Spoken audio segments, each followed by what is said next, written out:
viajero desde una bella ciudad, la antigua reducción franciscana de San Blas de Itá. En algunos libros, Itá tiene una toponimia muy interesante. Esta bella iglesia de origen franciscano, vinculada a esa historia de frailes y españoles e indígenas, una bella ciudad que cuenta mucho de historia. Hoy, con el sacristán de la iglesia, San Blas de Itá, Darío Molinas. En un rato más, con otro historiador de la zona, el profesor Aldo Cabrera. Y después, cerrando con bellas imágenes de esta laguna llena de leyenda de Itá. Desde la compañía Ijohuí, desde la histórica reducción franciscana de San Blas de Itá, vinimos aquí a conversar con el profesor Aldo Cabrera para que nos cuente un poquito de la historia de la ciudad de Itá. Profesor, gracias por recibirnos. Un placer. ¿Qué nos puedes contar de esta bella ciudad de Itá? Bueno, Itá tiene entre sus características la de ser una de las ciudades más antiguas del Paraguay. Se cree que el pueblo fue fundado poco después, incluso diríamos que el segundo pueblo más antiguo de Asunción, y hay documentos que avalan esa teoría. Profesor, ¿quién fundó esta hermosa ciudad y en qué año? Bueno, uno buscando, qué sé yo, en Wikipedia va a encontrar que fue Domingo Martínez de Irala o que fueron los franciscanos. Realmente la historia es mucho más compleja que eso y ninguno de los dos. Se puede decir que la reducción franciscana sí fue fundada por los franciscanos en 1585. Sin embargo, el pueblo ya estaba. Y si bien es cierto que Domingo Martínez de Irala tuvo mucho que ver con su formación, no así su fundación, porque una fundación pues requiere algo solemne, ¿verdad? Como lo fue la fundación de Asunción. Sin embargo, sí, Domingo Martínez de Irala tuvo que ver con la formación, pero hay que entender que tenía que ver más bien con la encomienda. En la zona de Itá hubo encomienda, o sea, en toda esta región la encomienda era una institución. Totalmente. De hecho que se funda justamente por eso. O sea, no se puede entender la fundación de Itá sin entender la encomienda. Para los que no saben, encomienda era básicamente, como su nombre lo dice, encomendar a los indios a los españoles. ¿Qué hacían los españoles? Tenían ciertas obligaciones con los indígenas, como educarles, enseñarles la fe cristiana, entre otras, pero a cambio recibían la mano de obra absolutamente gratuita de los indígenas. Eso era básicamente encomienda. ¿Qué pasó? ¿Qué tiene que ver la fundación entonces? Que los indígenas, la cultura guaraní era seminómada, no se quedaban mucho tiempo en un mismo lugar. Ellos tenían sus aldeas, pero no podían quedarse más de 3 años porque la tierra se agotaba y ellos tenían que buscar nuevas tierras. Y a los españoles se les hacía difícil ir a buscar cada tanto a sus indios para traerlos a la labor, normalmente del campo. Entonces se les obligó a quedarse en un lugar fijo. Y se cree que, o por lo menos los documentos lo dicen así, el primer pueblo fijo de los guaraníes fue Itá. Dígame, profesor, el significado, la toponimia de Itá. Eso no se sabe. Se especulan muchas cosas, ¿verdad? De repente uno encuentra por ahí que tuvo que ver una frase de algún cacique iteño que al llegar junto a los españoles dijo Shembouchera Pichaitá. Pero no, es muy difícil. En la grafía antigua también se escribía con Y, por ejemplo. Entonces no sabemos si en principio era Itá o era Itá o exactamente qué era el nombre. ¿Y cuáles los significados que usted tiene registrado en su próximo libro? No hay mucho, incluso leyendo a especialistas en nombres antiguos, Itá solamente significa piedra. Leyendo a Cadogan, por ejemplo, leyendo a otros historiadores, básicamente es piedra. Es piedra. Entonces, el tema es que no sabemos si era Itá o era Itá, ya que hay una laguna. Uno también podría fantasear un poco y decir, será agua quieta, Itá. Itá, ¿verdad? Pero eso es difícil de corroborar, imposible. ¿Te recuerda un poco la leyenda de la laguna aquí de Itá? Sí, exactamente, pero como bien lo dices, es leyenda. Esa es una formación muy antigua, tan antigua de hecho que es de suponer, por lo que uno sabe de los guaraníes, que se instalaron ahí justamente porque había agua. Y no fue posterior, como dice la leyenda, ¿verdad? Que era un pozo y que cuando los aliados iban pasando, y ante la negativa de la dueña del pozo, digamos, de dar agua, hubo un diluvio más o menos y se inundó y se quedó como laguna. Eso es más bien una forma mítica de explicar la laguna. ¿Qué parcialidades indígenas habitaban la zona? ¿Se recuerda alguna? Sí, dos principalmente. Los carios, que fueron los primeros que tuvieron contacto con los españoles, fue con este grupo guaraní con el que los españoles entablaron las primeras disputas y también las alianzas. Pero luego, leyendo por ejemplo a Margarita Durán, uno encuentra que más al sur había gente mucho más revoltosa que los carios y que eran los caraíbas. Y justamente los franciscanos fueron traídos para apaciguar a los indígenas revoltosos. Por eso, de ahí es que, si bien es cierto, Italia había sido fundado con los carios, cuando vinieron los franciscanos a apaciguar a los caraíbas, que eran rebeldes, que no se sometían al poderío español, ellos consiguieron su objetivo y fueron traídos los caraíbas también a sumarse a los carios originales. La historia de la iglesia, profesor. La iglesia, mucha gente cree que, porque hay una inscripción en la pierna de llave, creo que le llaman, en la madera de arriba que dice 1659, ¿verdad? Y es muy tentadora la idea de pensar que la iglesia es de origen franciscano. Sin embargo, con base en lo que dice Margarita Durán, que es la voz más autorizada en historia franciscana, las primeras construcciones, sobre todo la original, era de barro, de paja, de madera. Y que recién ya en la época de Juan Sinforiano Garín, terminando el siglo XIX y principios del siglo XX, es que se construye la actual iglesia. Solamente que aparentemente el retablo es lo que quedó de la iglesia, digamos, original. Dígame, profesor, ¿qué frailes franciscanos fueron los encargados de esta reducción? ¿Se recuerda algunos? Ita es de los tres pueblos que mantuvo como administradores, porque llegó un tiempo en que todos los pueblos franciscanos pasaron a manos de la iglesia secular, digamos, ¿verdad? Entonces, Ita es uno de los tres que se quedó hasta la independencia con frailes franciscanos. Desde el fundador, el mítico Paí Bolaños, ¿verdad? Luis de Bolaños, hasta el más encumbrado fraile Tomás de Aquino. Tomás de Aquino es llamado por los estudiosos como el apóstol de Ita, porque estuvo prácticamente toda una vida al frente de la iglesia. No por nada, Ita en principio se llamaba San Blas de Ita. Se escogió a este santo como santo patrono porque no solamente es el santo patrono de Itá y de algunos pueblos como Ciudad del Este, Pribiú y otros, sino que de hecho San Blas es el santo patrono del Paraguay. Itá también es conocido el pueblo por la producción de miel de caña y la cestería, pero principalmente la cerámica. Eh, Muchos dicen que fueron los franciscanos los que enseñaron a los indígenas a hacer cerámica. Realmente es al revés. Los guaraníes eran expertos en cerámica y es una costumbre hermosa que perdura hasta el día de hoy. Hasta hace poco tuvimos entre nosotros a Rosa Brites, conocida nada más y nada menos como la ceramista de América, ¿no? Heredera ella de una cultura milenaria que es la cerámica guaraní.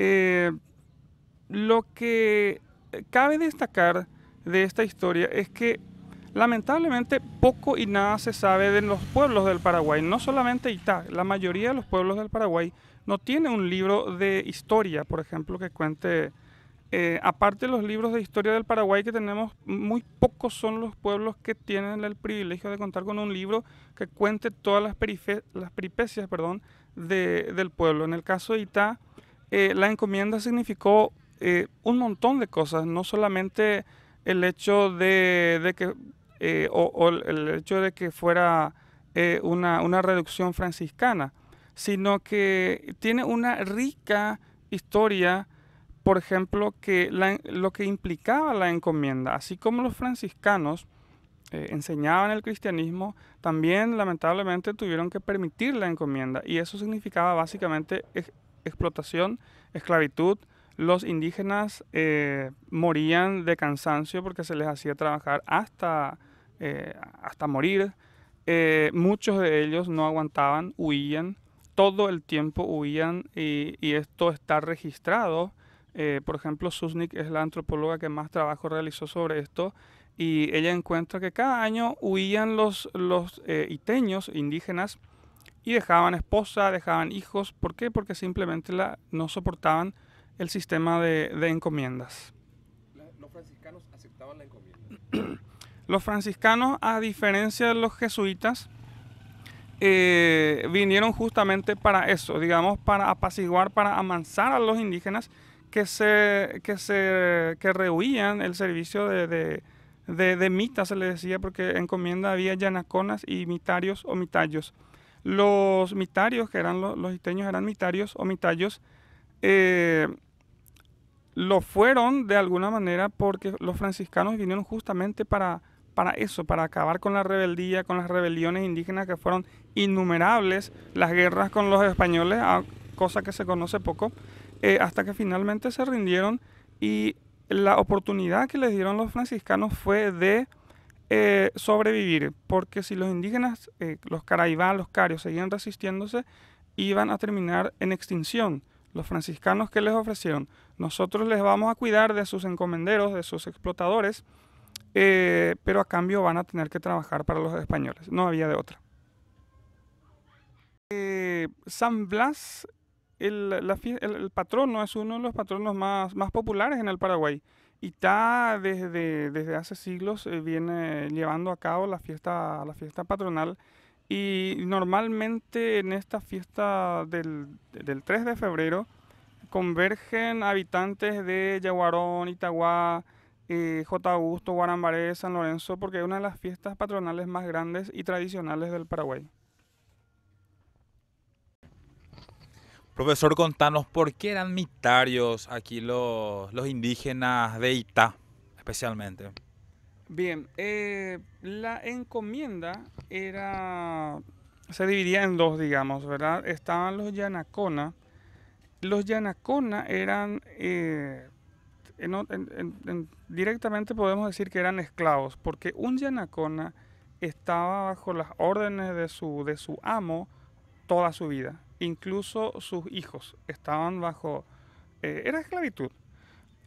Los yanaconas fueron los primeros indígenas que tomaron contacto con los españoles, pero también aquellos que habían caído como prisioneros en las innumerables batallas, como habíamos dicho ya, con los españoles. O aquellos indígenas que se rebelaban terminaban siendo yanaconas, o sea, esclavos. La otra modalidad de la encomienda era la mitaria. Los mitarios o mitayos no vivían bajo el poder, el yugo, digamos, de sus encomenderos toda su vida, sino que hasta los 50 años. Es decir, había una suerte de jubilación que tenían, y tampoco daban el servicio de mita. Mita sería el trabajo, ¿verdad? Durante todo el año, sino que oficialmente 3 meses al año, cosa que no se cumplía porque los españoles, si hay algo en Paraguay, algo que caracteriza al Paraguay es que las leyes se acataban siempre, pero nunca se cumplían. Entonces las leyes desde España decían 3 meses el indio va a trabajar para su encomendero, 3 meses al año, pero esto no se cumplía y terminaban trabajando 4, 5, 6 meses hasta más por año. Durante la Guerra Grande. Durante la Guerra Grande, eso es importante también decir, durante la Guerra Grande ya no hay muchos datos que hablen directamente de Itá, salvo algunos nombres que fueron a servir en el ejército. Pero es bueno recordar que en las vísperas de la Guerra Grande, Itá ya había dejado de ser pueblo de indios. Esto es muy importante que se sepa porque eh, Itá tendría unos 450 años. De esos 450 años, prácticamente 300 años fue un pueblo de indios. ¿Qué significa pueblo de indios? Aunque no guste mucho el término, algunos ya me sugirieron cambiar el título de mi libro, ¿verdad? Pueblo de indios porque oficialmente se conocían así.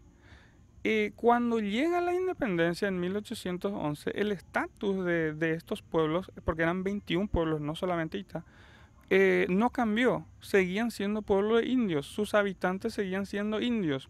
Nunca fueron españoles, a pesar de que eran súbditos del rey, digamos, ¿verdad? Pero tampoco eran paraguayos ahora.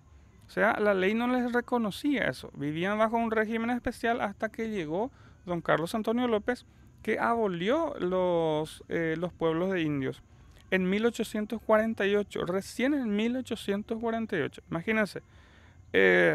Inició Itá más o menos en la década de 1550, cuando inicia la encomienda, hasta 1848.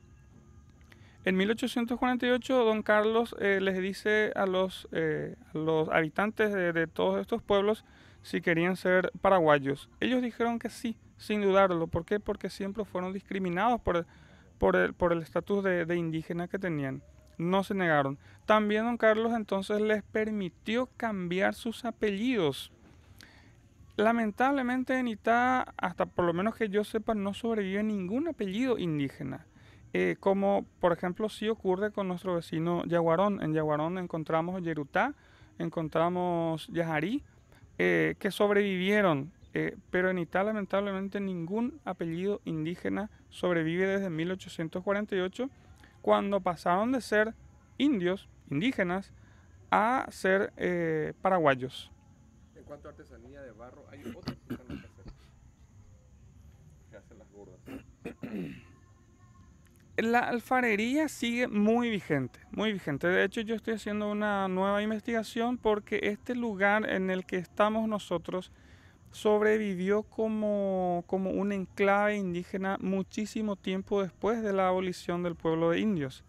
Y hasta la década de los 80-90 había en esta misma calle donde estamos nosotros señoras que hacían cántaros y se iban a pie hasta el pueblo de Itá para vender sus productos.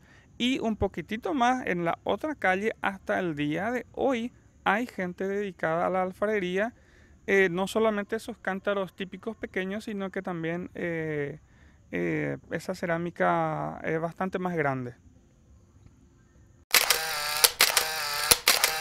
Bueno, acá estamos en el frente del restauro mayor de Itá. En el medio tenemos San Blas, al costado tenemos San Francisco de Asís y después tenemos San Pedro. Y arriba tenemos San Antonio y Virgen de la Asunción. Y al costado tenemos San Lorenzo, el mártir, y Santo Domingo de Guzmán.